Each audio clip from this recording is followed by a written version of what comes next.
We should sit like that, no? Ooh, that was nice. That wasn't so toxic, was it? Okay, hey, morning everybody. Hey, morning everybody. My name is Wasim, and we're going to kick things off today with a panel on economic and social risks. So we're joined from stage left to right. Is that wrong or right? Felix Weiss, Max Hillebrand, and Aaron van Veerden. Would you like to introduce yourselves to the audience? Yeah, I'm Felix. I write software and I travel with Bitcoin, and I'm interested in risks and rewards for Bitcoin. Yes, I'm Max. I'm an educator mostly on the World Crypto Network, and I support many open source projects like Wasabi or Coldcard or Nodl or many of the other all cool, awesome Bitcoin stuff. I'm Aaron van Veerden. I'm technical editor at Bitcoin Magazine.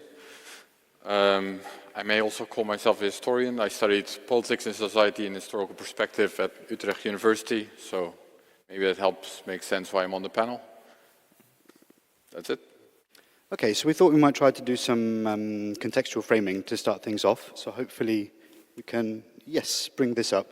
So this is just a very simple kind of stack of layers framework to try and map that traditional OSI kind of idea onto blockchain networks. And there was this young fellow called Vitalik Buterin who made something a bit simpler than this, and we extended it in an article in the Mesh not so long ago. So the general idea is if we can abstract out a few different layers, then we can be a bit more precise in the language and the terminology that we employ. So as this panel is primarily on economic and social risks, we'll be looking at these upper two layers of the stack, the monetary and the social political.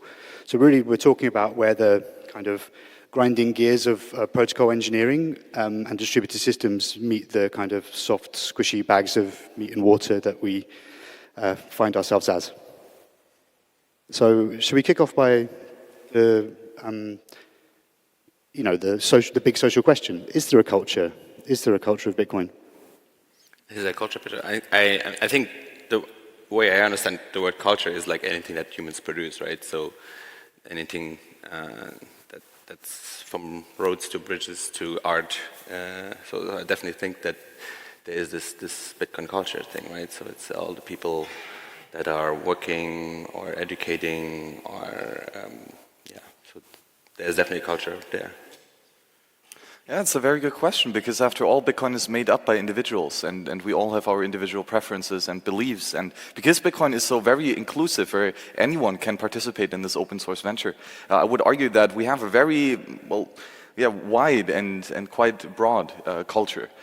But of course, it is based fundamentally on this ethos of libre sound money, of having a money that is chosen voluntarily by the individual. And I think that is a good common starting place to start out with. And although we have different nuances in our point of views, we can all come together in our beliefs that a free sound money is the way to go. Yeah.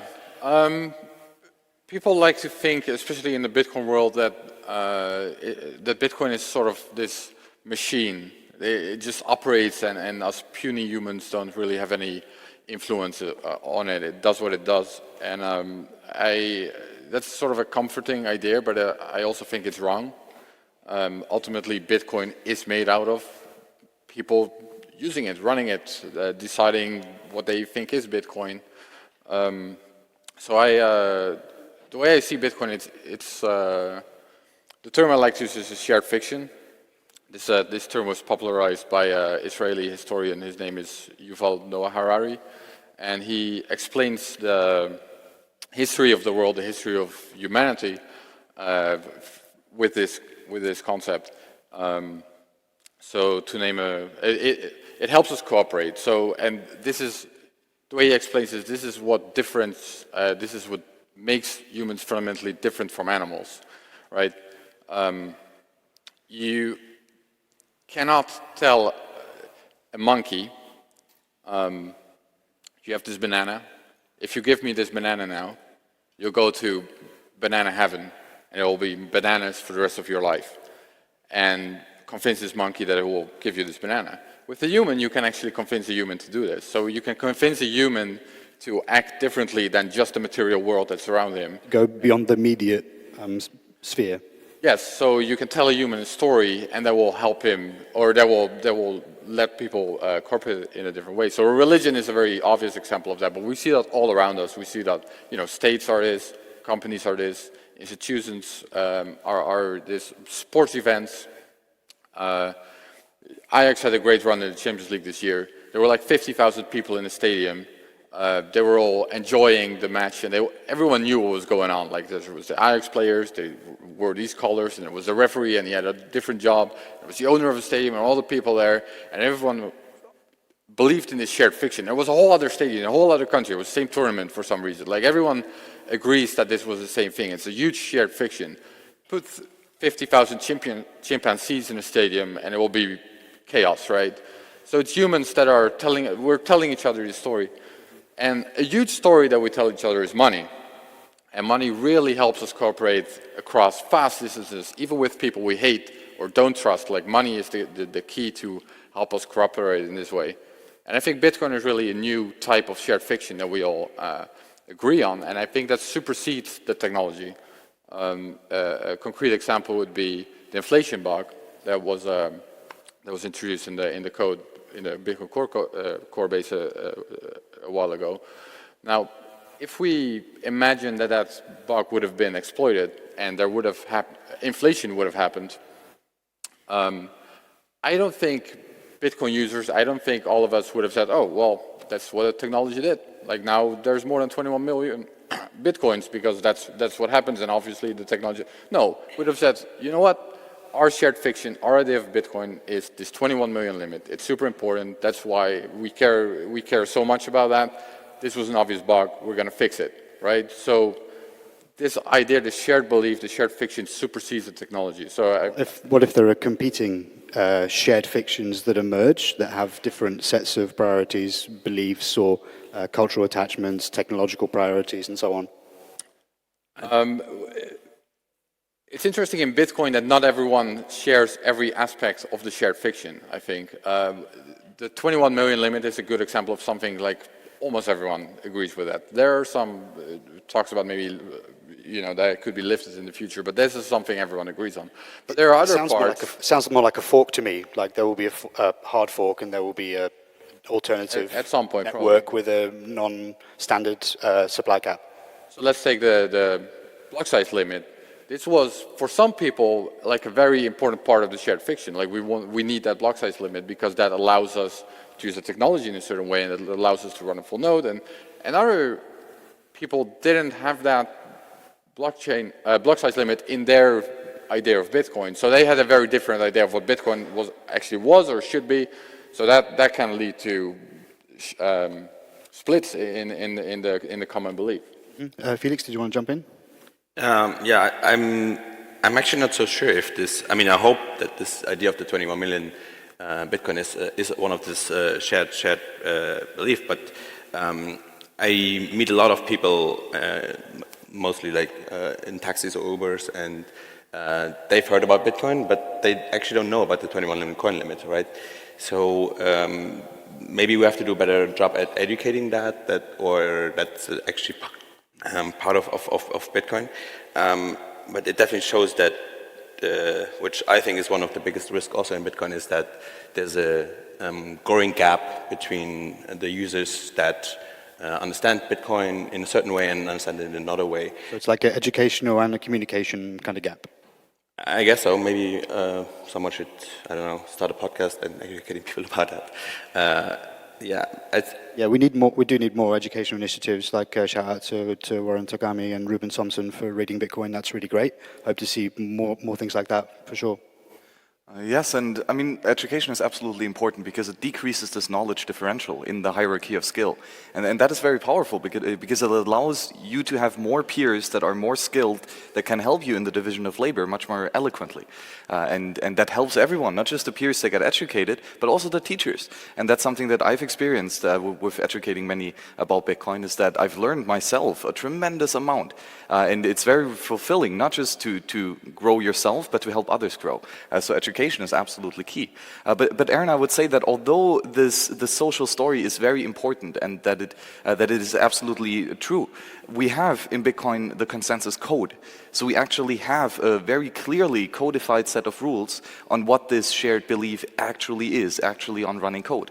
And so although the nuances, for example, the block size limit might be very, very difficult, that individuals might perceive these rules differently, but after all, it's in the code. And probably not first time, but it's very novel to actually be able to prove this and to be here, this is actually the code, this is the rules, these are the things that we play by. But this is which code are you referring to? Like which code we consider Bitcoin? That is the social consensus, right? Exactly. That is again the individual preference of which rules do you actually choose. I heard a really nice conception of it. I think it was Pierre Richard that described it as a intersubjective consensus between the technological and the social, protocol and social. I mentioned bridges as like being something that like also can be considered as culture, right? So we want to build the longest or the biggest bridge or the highest building. And why we're doing this is like probably like a shared fiction around that beauty of these architectural things, but they're still like physical realities, right? So some materials, they break if you put too much weight on them, right? So there's like real breaking points in the physical world that we just can't surpass, right? And I think that's one of the biggest risks that we don't see, or people just say, oh, let's build a bigger tower, just because the previous tower wasn't big enough, and eventually the thing falls apart, right? Because there are physical barriers. And that's the fundamental part of engineering, to like understand these trade-offs you make. Yeah. I think I want to steer us on towards sort of matters of the material and real when we talk about sort of the thermodynamic aspect of economic risks. But for now, so we talked about culture and the social layer, but we primarily spoke about it in terms of the collective embodiment, the shared fictions, as you said. But there's also this running strand of individuality, of hardcore individuality. So how do those two things resolve themselves? Do you want to start, Felix or Max? I didn't get that. Oh, so we have this kind of collective culture, but there's also a culture of individualism in Bitcoin. So, like, how do these things fit together? I mean, if you would be the only person on planet Earth having all the money in the world, that wouldn't use you much, right? Because who would you exchange it with, and who would you trade with? So, yeah, the individual is obviously important, and it's important also that you learn to take care of your own keys, because I think that's also one of the biggest risks I see in Bitcoin, is that just as we had like consolidation of the big banks, the smaller banks disappeared and they got like merged into bigger and bigger banks. We know that hacks happen, and if you have a small scale hack of like 7,000 Bitcoin on an exchange, that might be like coverable.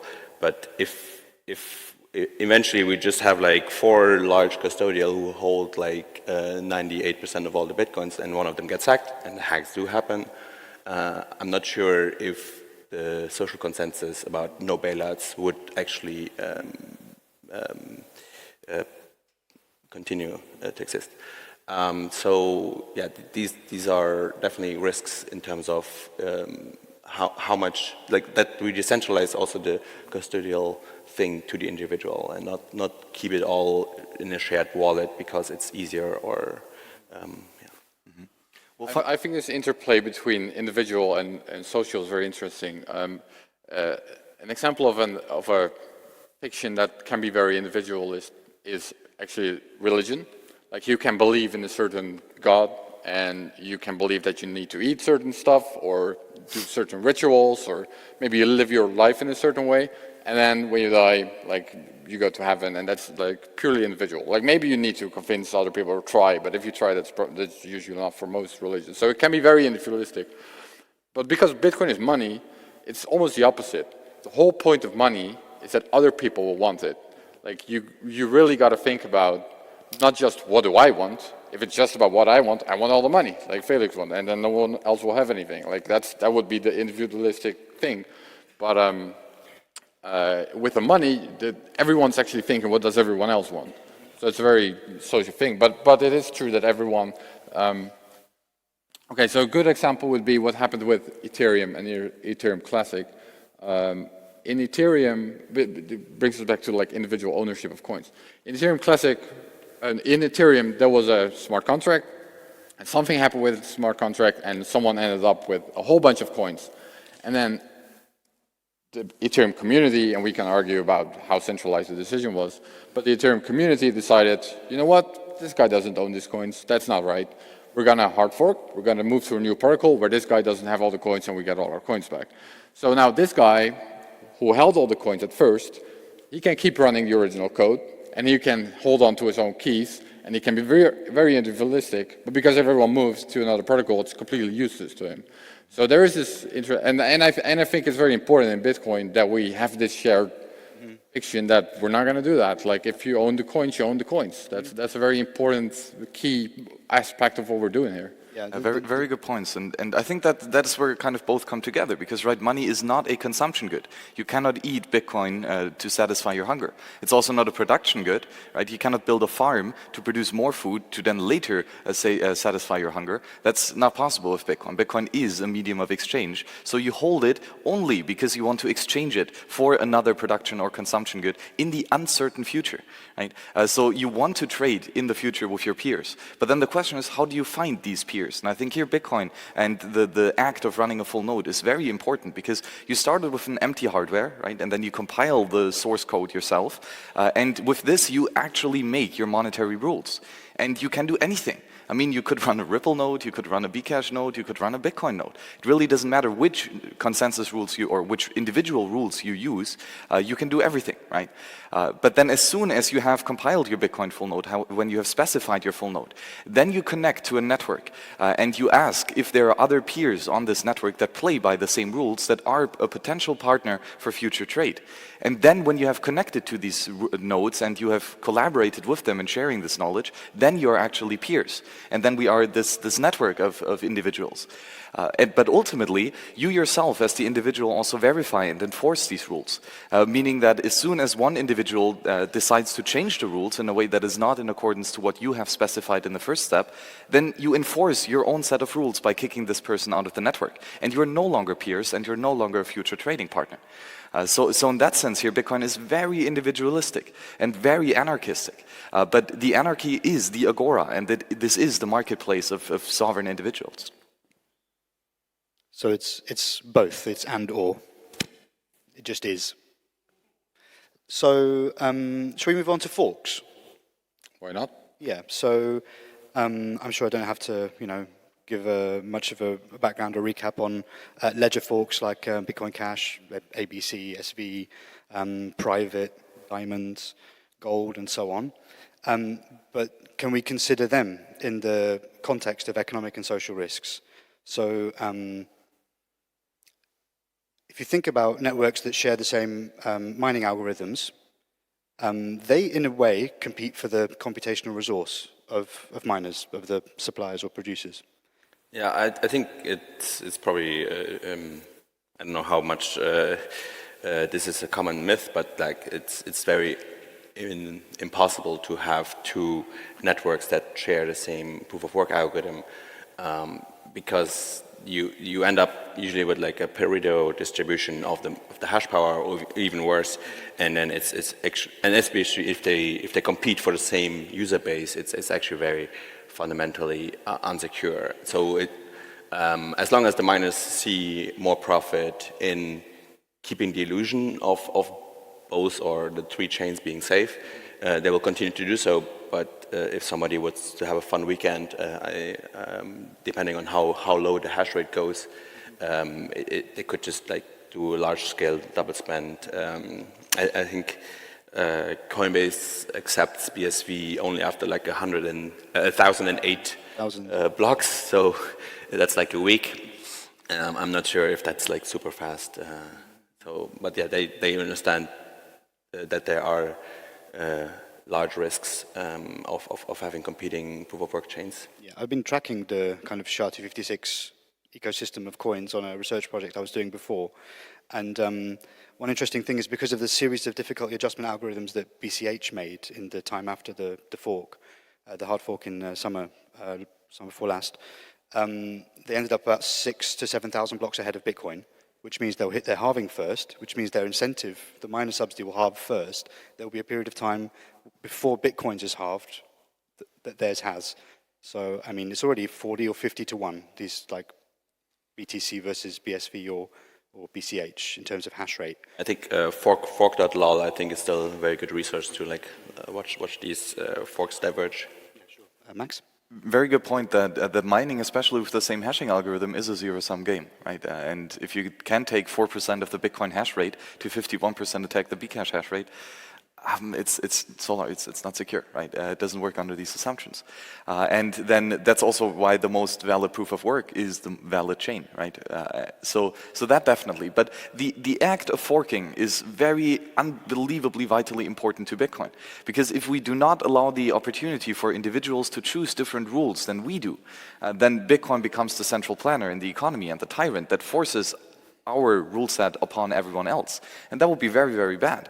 So the ability of individuals to walk away and to choose a different set of rules than the incumbent system is vitally important. I mean, that's after all what we're doing with Bitcoin itself. And that's why Bitcoin is Libre and open source software.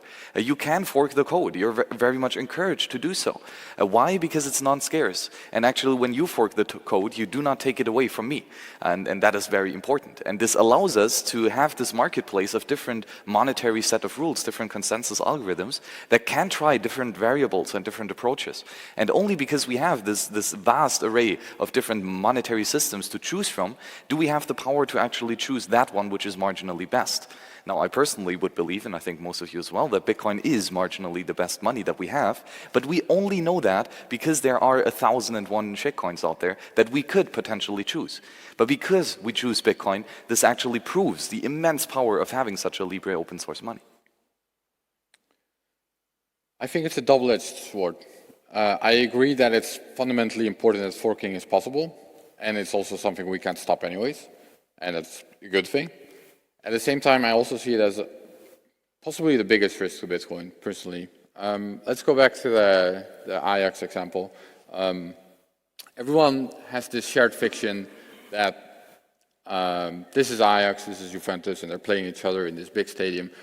Now, what if this shared consensus wasn't actually shared and other guys would step on the pitch and they say, no, we're Ajax, who are you guys? And there would be this huge disagreement. Or in another stadium, there's a team that says, no, we played the game and we won, and Ajax won, and there's another Ajax playing and no one knows what's going on anymore, and there's no shared consensus there. Then the end result of that, it's a very hypothetical example because it's so solidified, everyone knows what Ajax is, but go along with the hypothetical example. It becomes such a mess that a tournament becomes impossible. You can't play the game if there's no agreement on what the game actually is or who the players are. The game becomes impossible. And all forks, I would say all forks we've seen in this industry so far have been relatively clean. Some have been more cleaner than others, but in all cases it was pretty clear what was happening. When Bitcoin Cash split off, they picked a new name, more or less. At least they added Cash and a new ticker, and the exchange is sort of solidified on, okay, this is where we're going. But I could see a potential risk in the future where it's not that clear, where it's more 50-50, and both sides really think they're the real Bitcoin, and both sides really, and there's this exchange that lists this Bitcoin as the real Bitcoin, and the other exchange is the other one, and you go to a merchant and you pay with Bitcoin, and he doesn't receive the money even though you send it, because apparently he's using a different Bitcoin. So shared fictions have this risk of not becoming shared anymore, and it can become a huge mess. And I think that this huge mess could even maybe bring down this whole experiment or be, I see this as maybe one of the biggest risks to this whole technology. It's a social risk, in my opinion. So you see forks a bit like a kind of a black swan incubator or something like that? I mean, black swans happen quite often, right? So if forks are black swans, then we all live in Australia, right? So I think there's not a big risk, and that is that the community splits in large regards. So that's why it's very important to like probe for consensus that yes, we all want to like go along with this. It's probably not possible to all go along, but like if a very, very large majority wants to go along with a certain fork, that it would happen and not disrupt the community.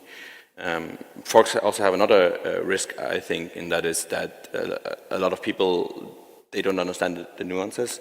They just see there's something called Bitcoin and there's something called Bitcoin Cash. This is cheaper. I'm going to buy that, right? And so we should really make sure that we educate the different trade-offs certain coins make, and so it's clear to the people what they're getting into. Very good points, and I would maybe like to add that Bitcoin is a very, very powerful technology, and we are on a pretty good path of succeeding. So the question would be, how do you stop such a thing? Maybe you introduce a bug in the software that's pretty difficult with the core review process, right? Maybe you shut down all the full nodes. That might also be possible, but pretty damn difficult. So I would say a good strategy would be to obfuscate, to create a lot of noise and to lead the masses onto this noise without actually seeing the volume which is actually spoken. So Bitcoin is extremely powerful, but everyone is talking about blockchain. And everyone is talking about stake on the blockchain and diamonds on the blockchain and healthcare on the blockchain, everything. But nobody really talks about the most important thing. About supply chain. Supply chain. Everything is on the blockchain. You see, we should have put in the supply chain on the blockchain, so I wouldn't have forgotten about it. It's immutable. That's how it works. But because then it's so difficult to kill Bitcoin, they need to somehow try to lead the people away from Bitcoin and delay, distract, deny, obfuscate. Exactly, and I think forks can be something like this. Again, forks are very important, but if we start telling people, oh, this is the real Bitcoin, look at this, wow, it's magic, by leading them away from what is actually the real innovation here, then this can be very, very difficult and very risky for Bitcoin. Mm-hmm. Okay, I think I've got a segue here. So what if this delay, distract, deny could be an effective tactic? And the outcome of that tactic is that it pushes the development of the kind of economic and social layers of Bitcoin to the extent that we don't achieve a sufficient transaction fee market as the mining subsidy attenuates over time. We fail to provide sufficient incentive for the thermodynamic defense of the network, and then we go the way of some other projects that have fared ugly fates. So I guess this is about the block space market. Yeah. I think one topic that I would bring up in this context is sort of the Paul Stork argument. Right now, whether we like it or not, altcoins are competition to Bitcoin. And if fees on Bitcoin get to a certain level, then altcoins are going to act as a substitute good for some use cases. Like, for example, if you just want to move fiat one end to fiat on the other end, then it's going to make sense to use an altcoin instead and pay a lower fee. If you want to have Bitcoin on one end, Bitcoin on the other, not so much. But for certain use cases, that's true. His idea for drive chains is to actually just capture all of that. A drive chain is a sidechain that's merge mined, and then instead of having all of these altcoins take up this competition, the Bitcoin miners, you give them an extra opportunity to make money. There's an extra incentive for on-chain transactions because the sidechain still got to settle there, and the fees on the sidechain itself need to will still go to the Bitcoin miners as well. So I think that's actually a very good argument. That's not brought up very often. I think that's a very good argument for drive chain. They have their trade-offs, and we can discuss these. But I think that would be a topic that I think deserves more discussion. Like, it could be a potential solution to this problem, or part of it. Other sidechains also exist and may relieve competition for block space as well. Yes, but in that case, they don't necessarily go to miners, right? Which, in this context of the question you posed, is actually a bad thing. Yeah, I mean, shitcoins can be seen as competing substitute goods, but that really depends on what's your security model, right? And if so, that's also a risk in Bitcoin that if the subsidy runs out, then the security is no longer proven, or if there's a big price crash, miners might switch their hash power to other chains, right? These are all definitely possible risks. I don't think they are very large risks, but you should know about them. And the question is still out on like whether the utility of Bitcoin in the long run will be large enough for people to willingly pay fees for that security. I think the baseline of, or misconception about this argument is that even for altcoins or for Bitcoin in the early days, that transactions were cheap, or block space more generally, which was never ever the case. Block space was always extremely expensive. I mean, 50 Bitcoin in the Coinbase reward is a lot. It really is a lot. I mean, 50 Bitcoin are quite a couple Satoshis. 5 million, I mean, 5 million Satoshis is a lot. So the thing is that we have an indirect subsidy that pays for the hashing power of Bitcoin and the mining. And this indirect subsidy is paid. It's an economic cost. And it's paid via the Cantillon effect that all the hodlers who receive the newly printed money later, they give their purchasing power to those that receive the newly printed money first, which is, of course, the miners and the electricity companies and the hardware providers and all the chain of the Cantillon effect. So this is an economic cost that we do pay, and we do pay from day one, and it's quite a huge part of the fee that we pay. Now, more and more, we have the direct payment that is paid by the individual who actually uses the block space.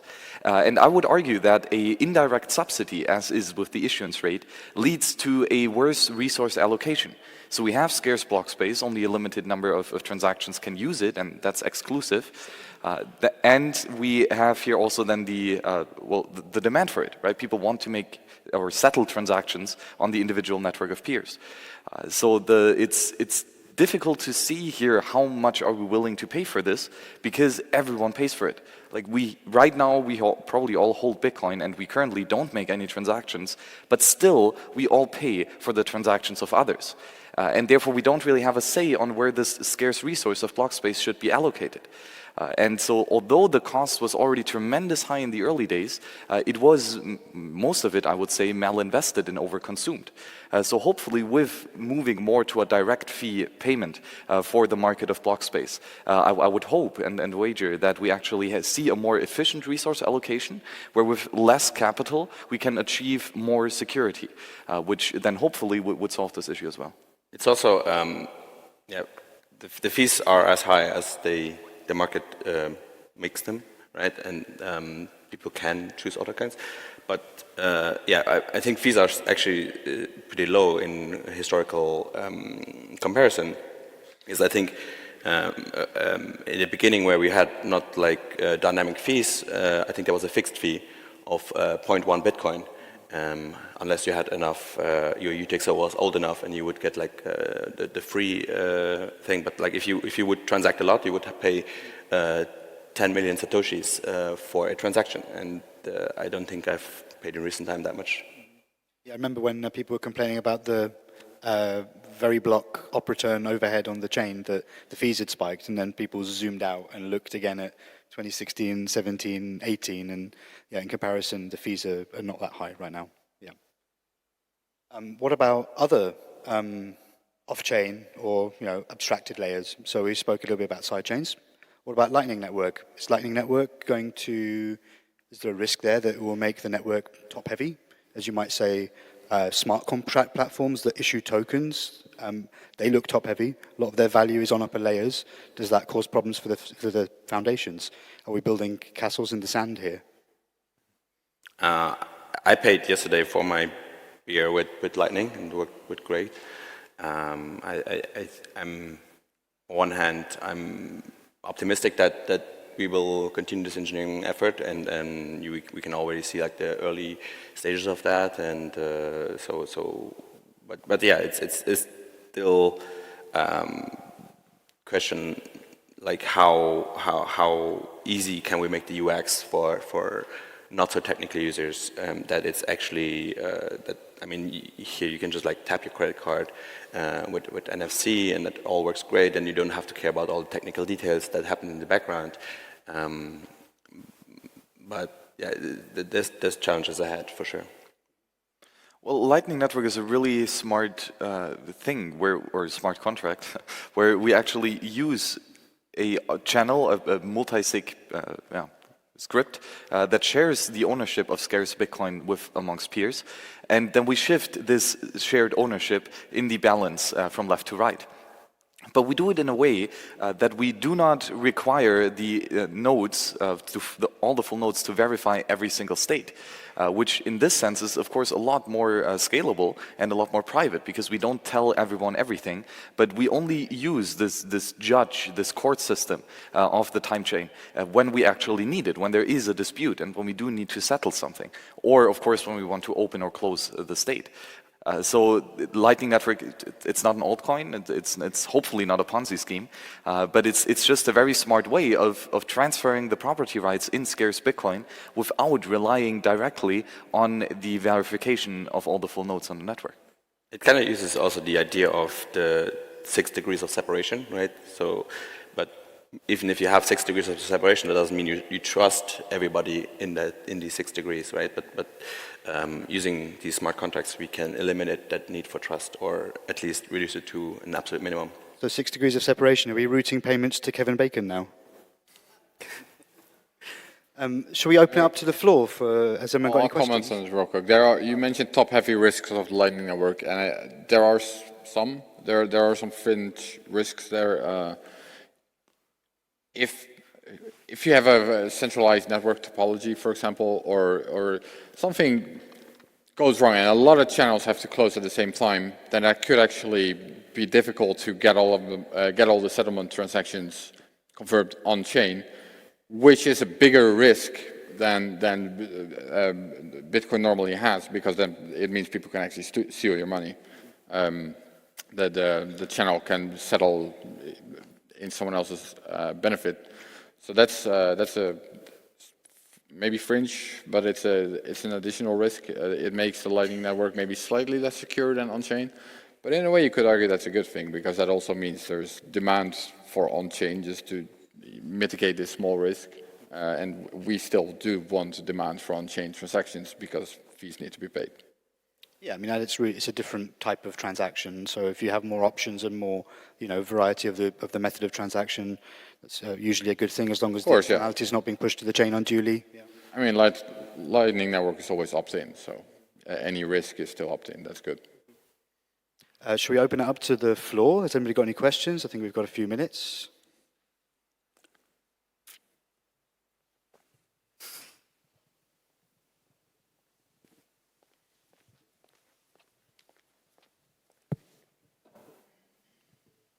Hi, yeah, thanks, guys. Good discussion. I wonder what you think about, it seems very relevant to this thing about shared fiction and the risk of forks. What do you think about ossification?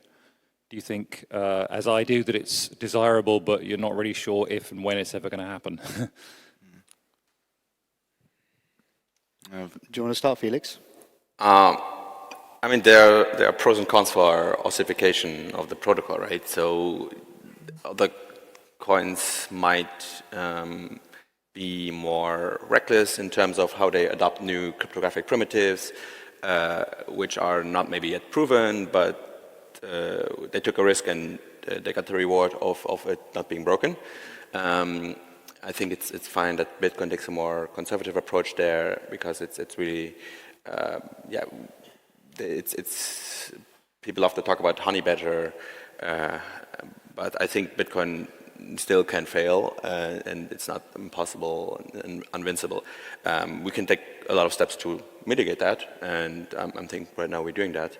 But then, yeah, there's the risk that other chains might adopt certain things faster. I want to see Taproot and also L2 come pretty soon, because I think it makes Lightning a lot easier to reason about from a technical perspective, and it also has less risks for like some weird nuances with the transaction fees. But yeah, if there's no consensus to be found that this gets activated, then I guess that's going to be the way it is.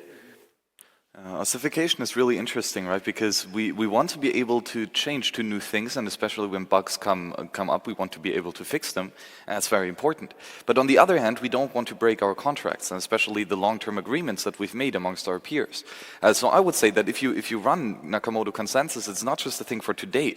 You also somewhat commit to this consensus protocol for the future, because after all, currency, money, is what you hold in order to spend for the future. So if we start recklessly breaking our word and the contract that we so far agreed upon, that messes up the economic calculation for the future. So in this sense, it's very powerful to have ossification in the protocol that define the money. I mean, how often do the atomic rules of gold change? Like, never. It's just gold is gold with, what, 73 neutrons or something. And this doesn't change. And that's good that it doesn't change, because then you can build your economic calculation on top of such a sound and indestructible monetary asset that is, in its rule set, unchanging and unwavering. So I think this is, at both times, Bitcoin's biggest strength, because it allows us to use this, what is now Libra and censorship-resistant money, also in the future, knowing that it will still be Libra censorship-resistant money. But on the other hand, if something critical comes up, and if we really find a technology that would solve the same problem much more eloquently, then can we still have a protocol that is adaptive to these changes, like, for example, Schnorr signatures? So hopefully we get Schnorr and L2 into the protocol, and then ossification. That will be dope. Yeah, one of the interesting things about this shared fiction that is Bitcoin is that it's decentralized. There's no one to determine this is Bitcoin. So we got to figure out how to actually keep everyone on the same page in this shared fiction that there's no, which is decentralized. And I think one way to do that works fairly well is to have some sort of meta consensus that in case of doubt you go back to what did we all agree on and sort of what's compatible with that. And I think that's where this conservative development process kind of comes from. If you keep changing it, then it breaks down much easier than if you're very conservative and make sure that the rules that we had are still viable and you can still keep using them. That's in this decentralized community. It's kind of the only viable solution I can think of, or it's the best solution I can think of. You know, that's kind of like scaling with layers. We have this payment channel, and Sure. the two peers agree, they are in consensus what the correct state is. And in the sense, or in the case that they are no longer in consensus, where one party believes he has more money than the other party thinks, then we can settle back on the main chain, and here we actually have the consensus enforced by full nodes. So, quite interesting.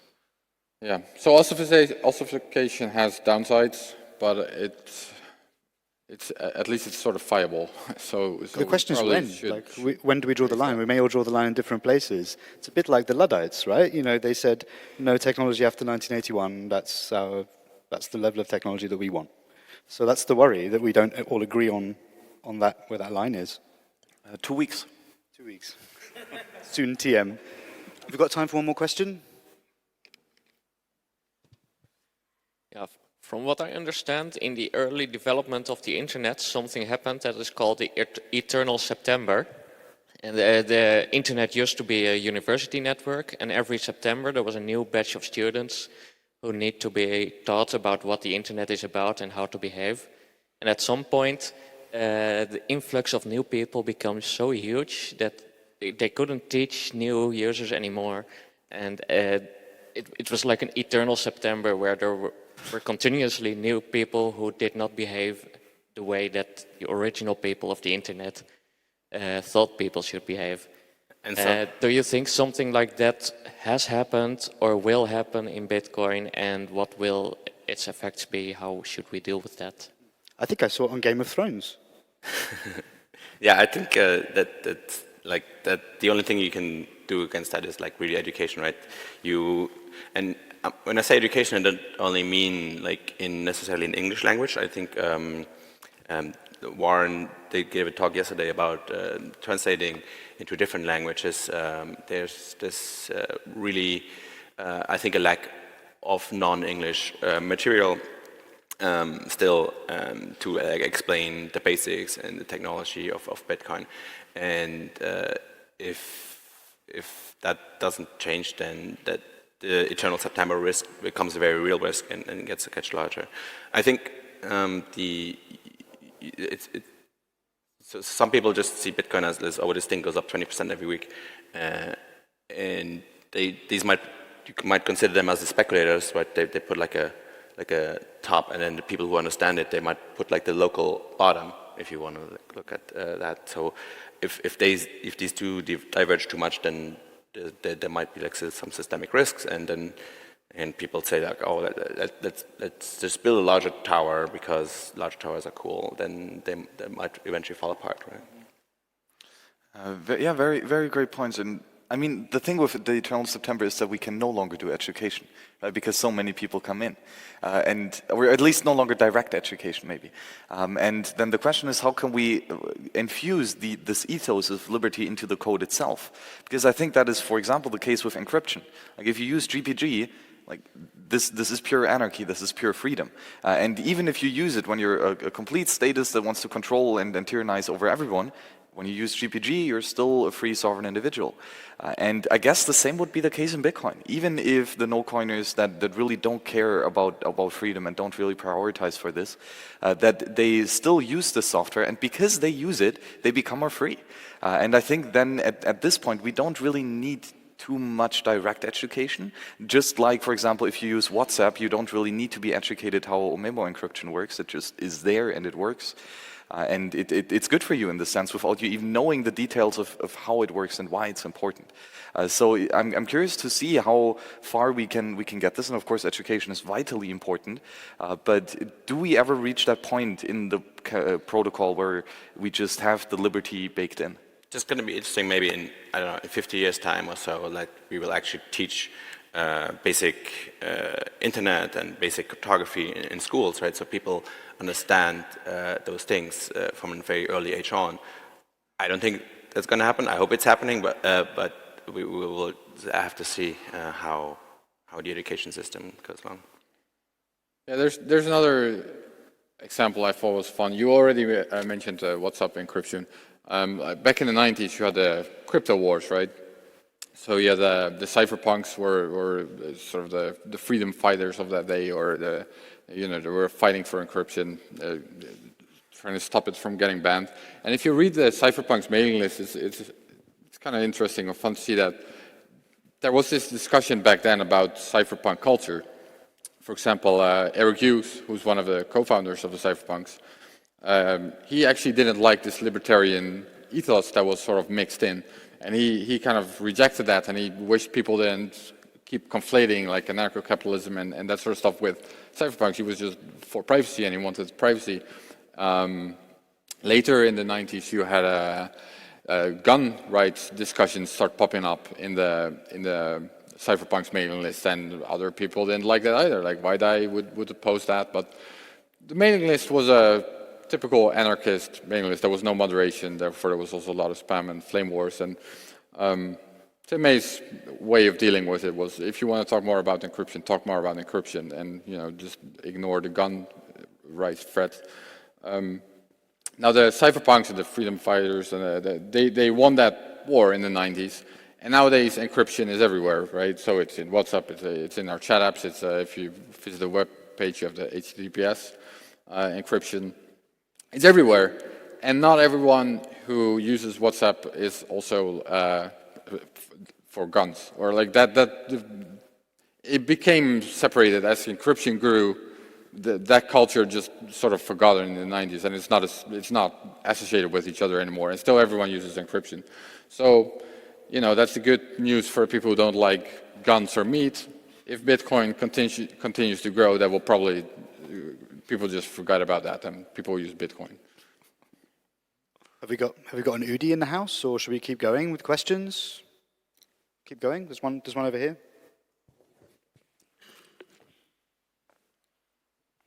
Yes.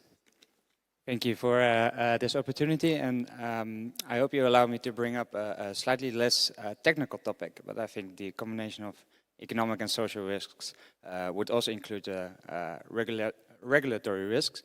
And a topic that I hope we can also discuss is the upcoming standards from the Financial Action Task Force that are going into effect on June 20th.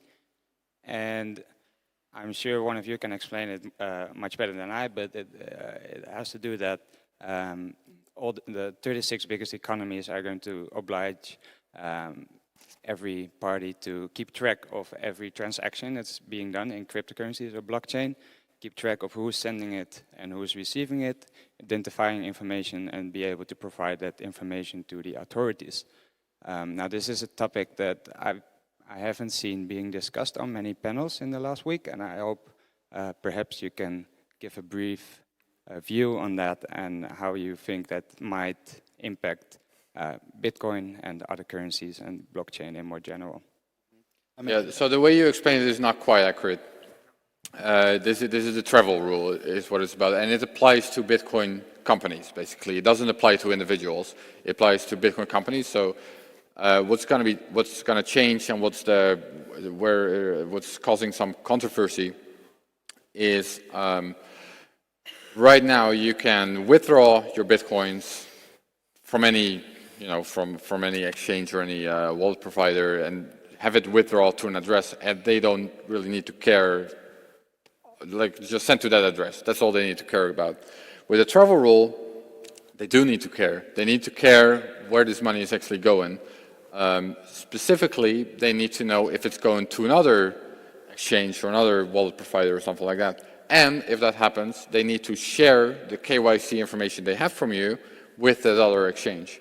So it's quite bad for privacy, and it's also because your personal information is all of a sudden maybe going to be shared with, if you're Dutch or if you're European, it's going to be shared with an American company. And now, the United States could get it, and that's bad.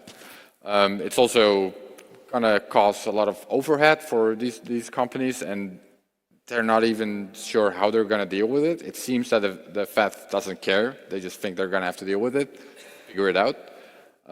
So that's I think it seems like a big problem that's right in front of us, and or at least for companies.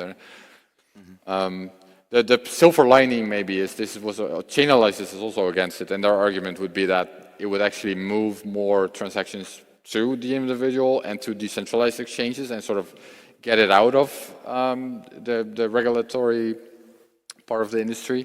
So that could be a silver lining maybe, but it's coming up, and it's not that often discussed, and it seems like a big deal that maybe deserves some more attention, and it could really change how Bitcoin businesses operate and how it affects all of our privacy. And it could even lead to somehow these companies need to be aware of which addresses belong to other companies. So maybe they're speculating maybe there needs to be some sort of SWIFT network for Bitcoin companies, and who knows what kind of bigger effects that could have for Bitcoin in general.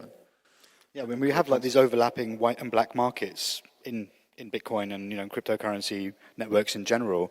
So I wonder if we see these kind of regulatory chokeholds or strangle points that will just push everything or push things back towards a black market mode of operation. I think I don't know specifically about the travel rule much. I probably have to read up about that. But generally, what I always think about large KYC and that kind of stuff is that it creates initial risk, right? So maybe the exchange has your home address, right? And exchanges get hacked. So sometimes maybe they lose Bitcoin. Sometimes they have good stuff in place, but now they have this address list of all these Bitcoin holders, right?